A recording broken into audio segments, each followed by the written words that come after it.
Assalamualaikum warahmatullahi wabarakatuh. Perkenalkan saya Okta Alvindo. Saya salah satu dosen pendidikan fisika di Universitas Maritim Raja Ali Haji. Saat ini saya mengajar mata kuliah fisika di program studi Manajemen Sumber Daya Perairan semester 1, di mana bobot mata kuliah fisika di prodi MSP itu 2 SKS. Di sini saya akan menjelaskan mengenai teknik pengajaran saya yang menggunakan metode DIA, yaitu delivery, interaktif, dan asesmen. Selanjutnya saya akan menjelaskan tentang uh, capaian pembelajaran pada mata kuliah fisika ini, deskripsi mata kuliah, serta metode pembelajaran atau teknik pembelajaran yang digunakan. Yang pertama untuk deskripsi singkat, mata kuliah ini merupakan mata kuliah wajib bagi mahasiswa program studi Manajemen Sumber Daya Perairan, di mana setelah mengikuti perkuliahan ini mahasiswa diharapkan mampu untuk menguasai pengetahuan dasar bidang mekanika, fluida, suhu, kalor, getaran, dan gelombang, serta dapat mengembangkan dan aplikasikan untuk pengendalian pencemaran dan mitigasi bencana secara logis, kritis, inovatif, dan mandiri. Kemudian cakupan materi yang diajarkan pada mata kuliah fisika di program studi MSP ini diantaranya yaitu mekanika, di mana bagiannya terdiri dari kinematika partikel, dinamatika partikel, usaha dan energi. Kemudian juga cakupannya ada fluida statis, fluida dinamis, serta konsep suhu dan kalor, serta getaran dan gelombang. Capaian pembelajaran pada mata kuliah ini yaitu setelah mengikuti mata kuliah, mahasiswa diharapkan mampu untuk menguasai pengetahuan dasar mengenai mekanika, fluida, suhu, kalor, getaran, dan gelombang, serta dapat mengembangkan dan mengaplikasikannya untuk pengendalian pencemaran dan mitigasi bencana secara logis, kritis, inovatif, dan mandiri. Selanjutnya saya di sini akan menjelaskan tentang metode pembelajaran yang digunakan untuk menjelaskan materi pada mata kuliah fisika ini. Seperti yang saya sampaikan di awal tadi, metode yang digunakan adalah DIA atau dikenal dengan delivery, interaktif, dan asesmen. Yang pertama delivery, di mana mahasiswa di sini bisa mendapatkan materi melalui buku karangan Bapak Mirza Satriawan yang berjudul Fisika Dasar, dan juga buku karangan Bapak Mikrajudin Abdullah yang berjudul Fisika Dasar 1. Kemudian juga dapat menggunakan sumber lain yang relevan seperti buku ujian Koli, Halidai, dan lain sebagainya. Metode yang kedua adalah interaktif. Pada metode kedua ini saya selalu memberikan penilaian lebih bagi mahasiswa yang aktif dalam pembelajaran. Media yang digunakan untuk berinteraksi dengan mahasiswa, saya menggunakan media Zoom Meeting dan juga Google Classroom, di mana selama pembelajaran saya akan memberikan tambahan poin penilaian bagi mahasiswa yang bertanya ataupun memberikan pendapat selama pembelajaran berlangsung. Lalu teknik yang ketiga adalah asesmen. Dari awal perkuliahan melalui kontrak perkuliahan saya telah menyampaikan sistem penilaian untuk mata kuliah fisika dibagi menjadi 4. Yang pertama, kehadiran sebesar 10%, tugas 30%, UTS 30%, dan UAS 30%. Asesmen ini saya lakukan di akhir pembelajaran, di mana pada akhir pembelajaran saya akan memberikan tugas kepada mahasiswa yang harus dikerjakan mahasiswa pada minggu tersebut sebagai penilaian pada minggu itu. Berikut cuplikan video pengajaran saya menggunakan metode DIA melalui media Zoom Meeting.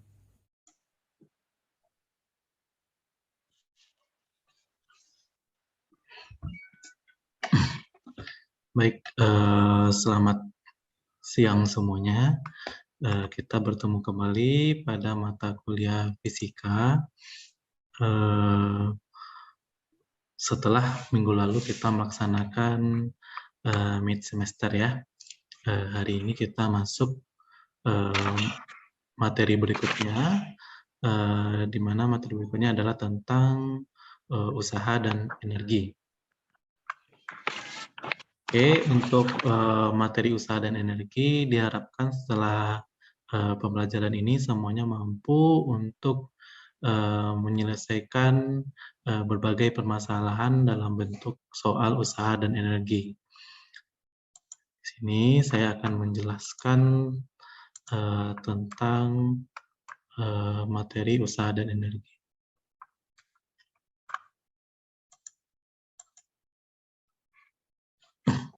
Oke, sebelumnya bagi yang sebelumnya berasal dari pas SMA-nya ya, yang berasal dari IPA, tentunya udah pernah belajar tentang usaha dan energi ya. Jadi saya minta kembali pendapatnya, ada yang bisa menjelaskan apa itu usaha?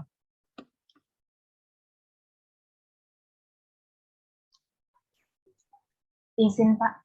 Ya, silakan. Siapa namanya? Lia Natalia, Pak. Ya, silakan Lia.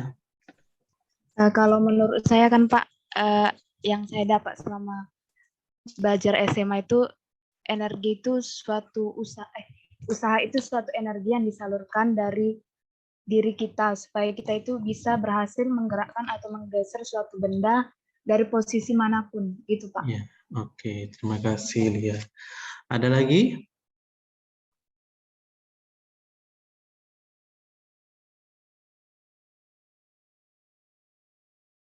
Oke, bagus ya. Itu pendapat dari Lia udah menjelaskan bagaimana konsep usaha tersebut. Nah, kita sering sekali mendengar kata usaha ini dalam kehidupan sehari-hari kita. Misalnya,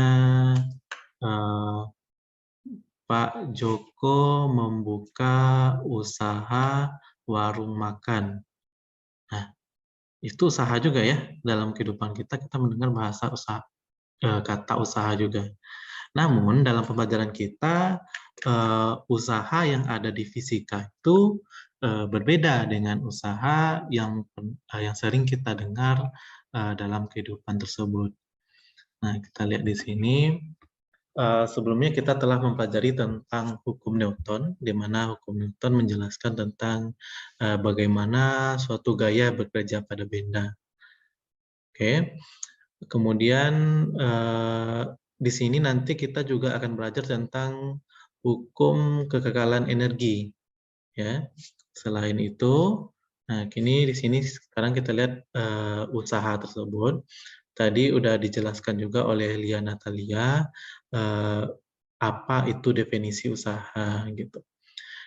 Nah, ini yang dalam kehidupan sehari-hari tadi, sebuah pekerjaan yang ternyata tidak menghasilkan pendapatan, masih tetap sebuah usaha. Kita mengenal ungkapan namanya juga usaha, dan kita sudah berusaha, tapi apa daya.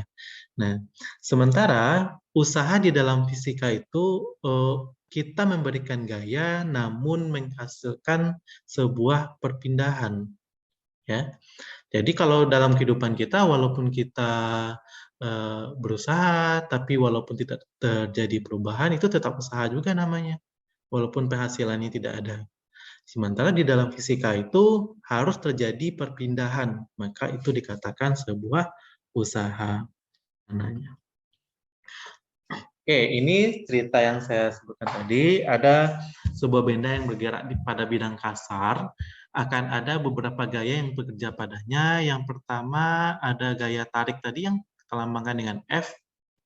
Nah, F ini karena dia membentuk sudut, berarti di sini nanti ada F cos theta, ke atas ada F sin theta, lalu yang tegak lurus ada gaya normal, ada yang menuju pusat bumi, M kali G ini apa? Gaya? Gaya berat. Gaya berat. Lalu ada gaya gesek yang melawan arah gerak bendanya. Nah, sekarang kita menentukan usaha oleh gaya F. Berarti kan kita proyeksikan. F apa jadinya di sini tadi? Kalau yang sejajar F apa? F cos theta. F cos theta. Maka nilainya adalah usaha sama dengan F kali S cos theta. Atau F cos theta kali S. Sama aja ya. Karena dia perkalian, boleh kita bolak-balik. Maka persamaan untuk usaha oleh gaya F adalah Fs cos theta. Sekarang usaha oleh gaya gesek. Coba lihat. Gaya gesek arahnya kemana? Arah gaya gesek kemana? Digambar? Ke kiri, Pak. Ke kiri. Benda itu berpindahnya kemana? Ke kanan. Ke kanan. Berarti nilainya positif atau negatif?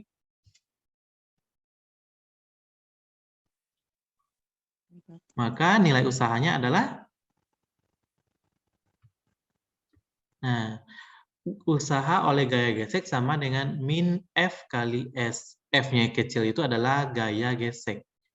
Kenapa dia negatif? Karena dia melawan arah geraknya, melawan arah perpindahan. Jadi dia tetap punya nilai. Kenapa dia tetap punya nilai? Karena dia tetap sejajar. Kalau yang sejajar berarti yang ada pada garis lurus X ini, itu kita katakan sejajar. Ya, jadi selama dia masih ada pada garis lurus X ini, maka gayanya, usahanya tetap ada.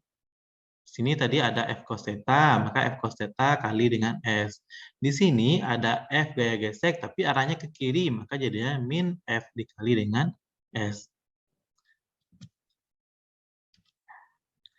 Sekarang usaha oleh gaya normal. Nah, gaya normal kemana arahnya? Arah gaya normal kemana? Dari gambar, Atas. coba lihat ke atas. Benda itu berpindah kemana? Benda berpindah kemana? Ke kanan, Pak. Ke kanan. Jadi gaya normal dan perpindahannya itu sejajar atau tidak? Tidak. Tidak. Kalau tidak, maka usahanya akan sama dengan 0. Jadi tidak ada usaha oleh gaya normal. Karena dia tidak sejajar. Oke. Lalu usaha oleh gaya berat berapa berarti? 0. 0. Oke. Kenapa? Karena kembali dia tidak sejajar. Nah, ini udah kita jawab ya mengapanya ya, karena dia tidak sejajar dengan perpindahan. Maka nilai usahanya sama dengan 0. Nah, lalu karena dia ada 2, maka ada perhitungan untuk usaha total. Jadi usaha totalnya sama dengan F kali S cos theta yang positif dikurang dengan F kali S. Karena ini arahnya ke kanan dan ini arahnya ke kiri. Sampai sini ada yang mau bertanya? Silakan.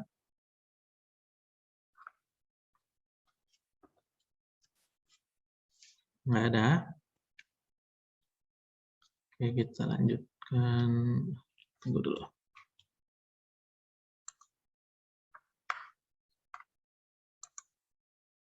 Sekarang coba kalau bentuknya seperti ini.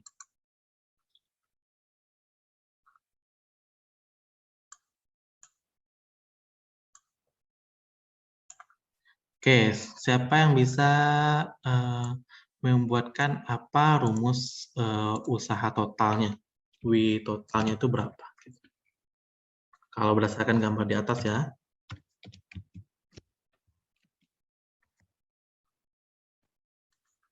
Ada yang bisa?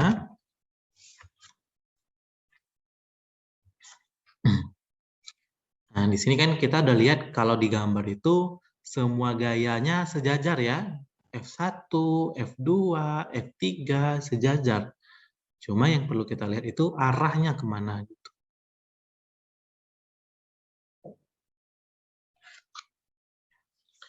Ada yang bisa?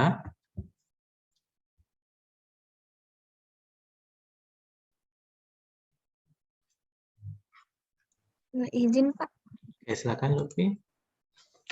F1 ditambah F2 dikurang F3. F1 ditambah F2 dikurang F3. Terus dikali dengan dikali dengan S. Ya, paham semuanya ya? Kita lihat kemana, karena F1, F2 itu arahnya ke kanan, searah dengan perpindahan, maka dia positif. Berarti F1, lihat di sini, awalnya energi potensialnya full. Makin lama makin turun, setelah 0, energi kinetiknya yang full. Sementara energi mekanik dia tetap, karena dia penjumlahan antara energi kinetik dan energi potensial. Jadi kalau energi kinetik naik, energi potensial turun. Yang jelas jumlah keduanya itu harus sama, harus tetap, harus konstan ya. Oke. Berikutnya kita lihat contoh. Balok 2 kg meluncur pada bidang miring dari titik A tanpa kecepatan awal menuju titik B. Bidang miringnya itu sudutnya 37 derajat dan jarak AB adalah 5 meter. Tentukan usaha yang dilakukan oleh gaya W atau gaya berat dari A ke B. Lalu kecepatan balok ketika sampai di titik B.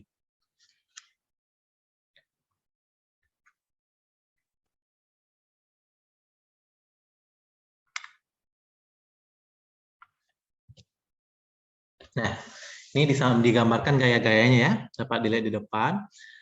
Kalau benda sedang menurun itu, maka terdapat, ini kan gaya beratnya kan menuju pusat bumi ya. Berarti ini kita proyeksikan ada mg sin theta, di sini nanti ada mg cos theta. Karena kenapa tidak dituliskan? Karena nilainya juga 0. Berarti yang kita gunakan hanya yang sejajar. Nah, berdasarkan gambar ini, kan udah diproyeksikan nih, berapa nilai usahanya? Atau saya tanya dulu, gaya yang sejajar dengan perpindahan apa? Gaya apa?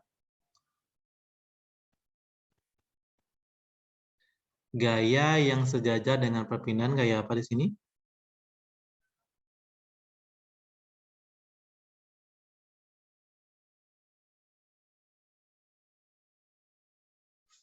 Yang sejajar itu yang mana? Yang segaris dengan perpindahan ini. Apa yang segaris bisa dilihat? Gaya berat, Pak. Gaya berat, tapi yang udah diproyeksikan dengan sin 37 ya.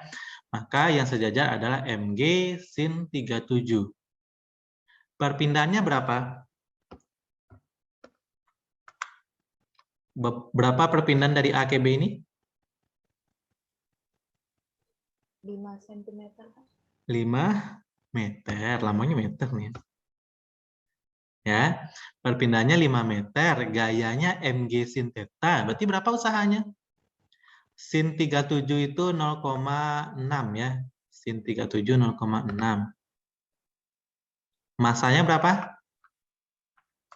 2 kilo. Masanya 2 kilo. Gravitasi 10. Sin 37 0,6.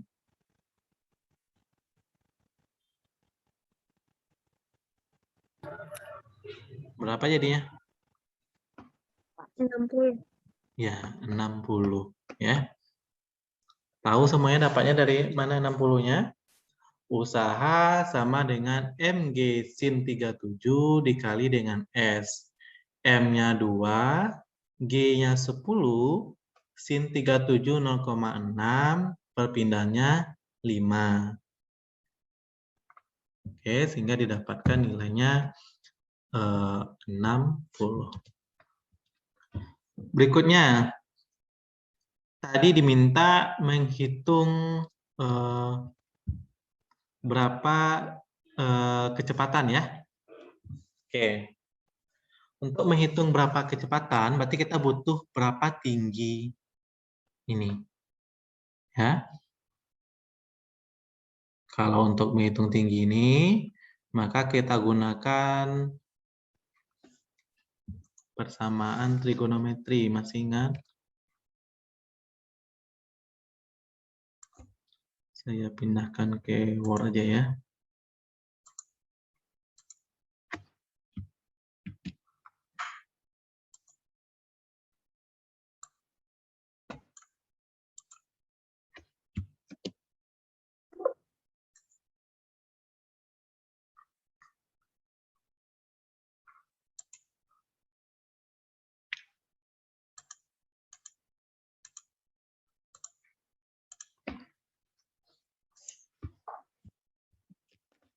Masih ingat rumus sin misalnya?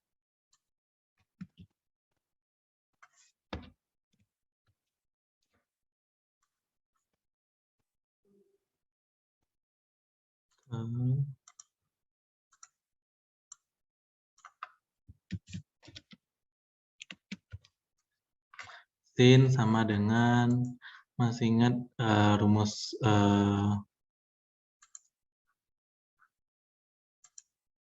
persamaan trigonometri? Sin itu sama dengan depan per miring.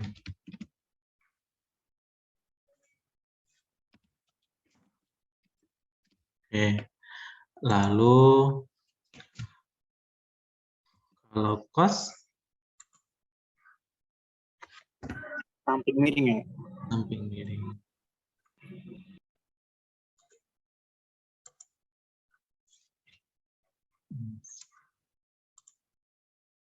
Kalau cos sama dengan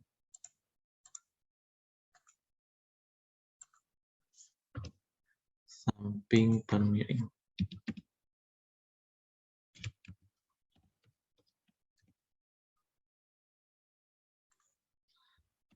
Oke, sekarang kita masuk yang punya kita tadi.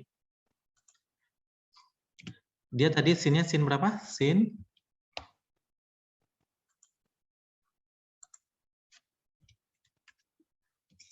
37.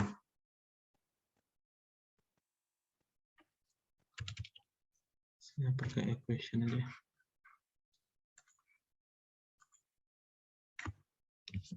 Sin 37 sama dengan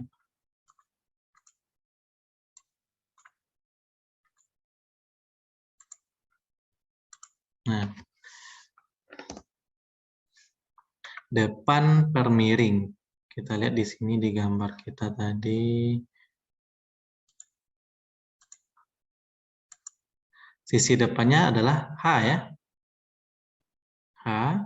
Miringnya adalah, nih, miringnya berapa nih? Berapa tadi miring ini? 5. 5, ini H. Kita pindahkan lagi. Depannya berarti H, miringnya 5. Oke. Tadi sin 37 berapa? 0,6. 0,6. Atau 6/10 sama aja ya. 6 pecahannya sama dengan ini H, ini 5. Coba siapa yang dapat menghitung berapa nilai H-nya?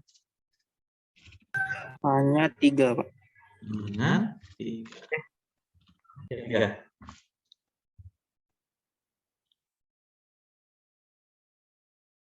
Tuh ya. Kali-kali silang juga boleh. Kalau disederhanakan dulu juga boleh. Maka kita dapatkan tingginya sama dengan 3. Jadi kalau tingginya 3, kita lanjutkan.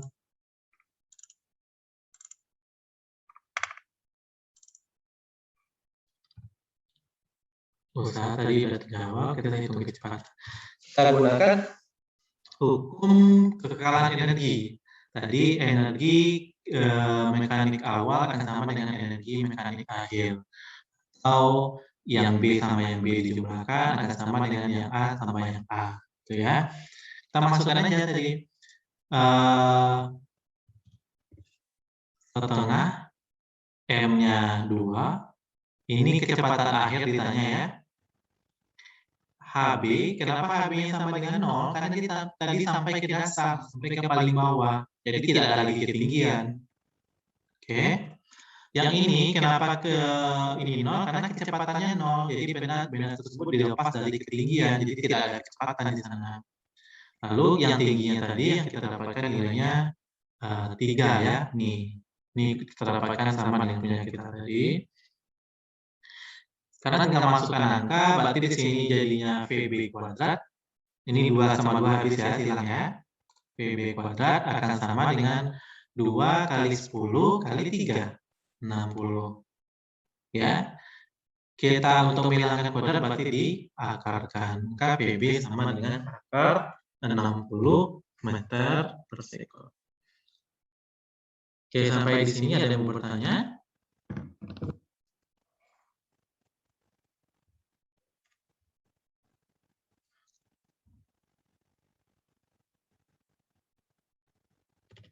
Oke, kalau ada yang bertanya, coba siapa yang bisa